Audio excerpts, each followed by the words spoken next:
ሰላም ንኹልኩም ተኸታተልቲ መደብ ኣውራ ስቱድዮ ከምቲ ልሙድ ነዚ ቻናል ኣጋይሽ ዝኾንኩም ሳብስክራይብን ኮመንትን ሼርን ክትገብሩልና ብትሕትና ይሓትት።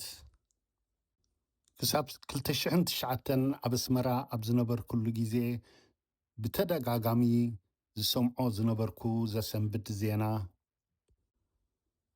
ንሱ ድማ ገለ ወድና ወይ እገሊት ጓልና ገለ ሓውና ብዕለት ክንድዚ ካብ ገዛ ምስ ወፀ ስለ ዘይተመልሰ ዝረኣየ ዓይኑ ይብራህ ዝብል ብዙሕ ግዜ ብተደጋጋሚ ኣብ ሬድዮን ኣብቲ ዕለታዊ ጋዜጣን ከምኡውን ኣብ ፍቆዶም መናድቕ ብፖስተራት ይልጠፍ ነይሩ። መቸም ሰብ ዝኣክል ክጠፍኣካ ብፍላይ ድማ ንበዓል ጉዳይ ቤተሰብ ክንዲ ምንታይ ከቢድ ምዃኑ ማንም ዝምስክሮ ሓቂ እዩ። ኣብ ጎደና ምስ ወፃኻ ኩልኻ እትፋለጠላ ኣስመራ ሰብ ዝኣክል ብኸመይ ክጠፍእ ይኽእል ኢልና ሓሲብና ንፈልጥ ዶ?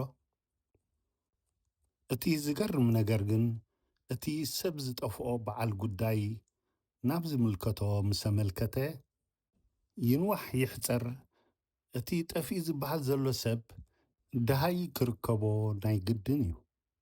እቲ ብርሑቕ ተዓዛቢ ቤተሰብ ናይቲ ዝጠፍአ ሰብ ዘይኮነ ግን ብዘይካ እቲ ዓይኑ ይብራህ ዝብል ምልክታ ርኢዩ ክደናገጽ እቲ ብድሕሪኡ ዝኾኖ ዓቲቡ ክከታተል ሓላፍነት የብሉን እምበኣር እቲ ተሰዊሩ ዝበሃል ዘሎ ሰብ ኣብ መዝገብ ዝረኣየ ዓይኑ ይብራህ ምልክታ ዝኣተወ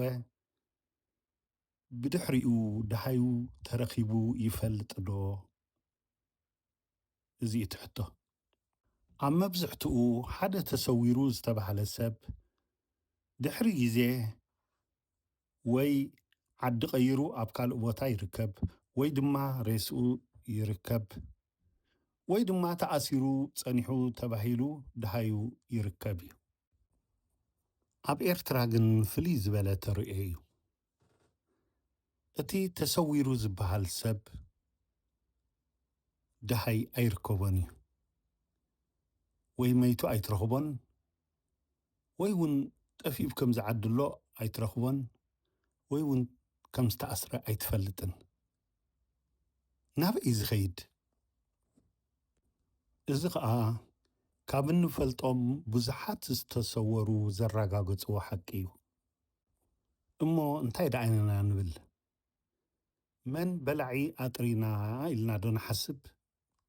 እምበኣር ኣብ ኤርትራ ሃገርና ኤርትራውያን ንምጽናት ዝተማህዘ ተንኮልን ሽርሕን ብዝተፈላለየ መንገዲ ብዝተፈላለየ ኣሰራርሓ ስውር ጽንተትን ጋህዲ ጽንተትን ተኻይዱን ይካየድ ኣሎን። መቸም ነዚ ገባሪኡ ኸ መን እዩ ኢሉ ዝሓትት ወይ ኣብ ሕቶ ምልክት ዘእትዎ ሰብ ዘሎ ኣይመስለንን።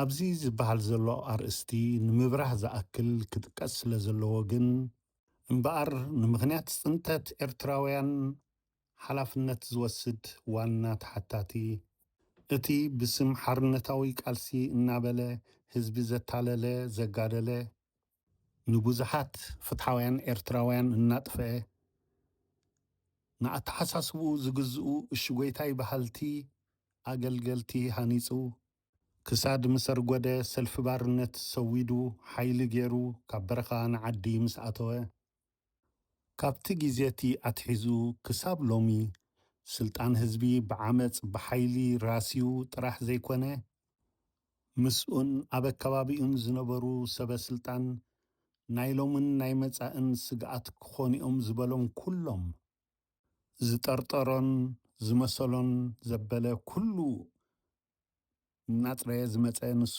እቲ በላዕ ነፍሲ ኤርትራውያን ንስውርን ግሁድን ጽንተት ህዝቢ ኤርትራ ምኽንያት ዋና ተሓታቲ ዝኾነ ካብ ሕሉፍ ታሪኹ ብምግንዛብ ሕጂ ዝኸዶ ዘሎ ኣካይዳ ብምርዳእ ዓቕሚ ሰብ ኤርትራውያን ኣብ ምጽናትን ትሕተ ቅርጺ ኤርትራ ኣብ ምዕናውን ተጸሚዱ ወኒ ብዝተመልኦ ናይ ሓይሊ ኣቦኡ ንዑ ብዝመስሉ ሰባትን ካልኦት ደቀባት ኤርትራውያን ኣኪቡ ምስ መሻርክቱ ጽንተት ህዝቢ ኤርትራ ይቐጽል ኣሎ።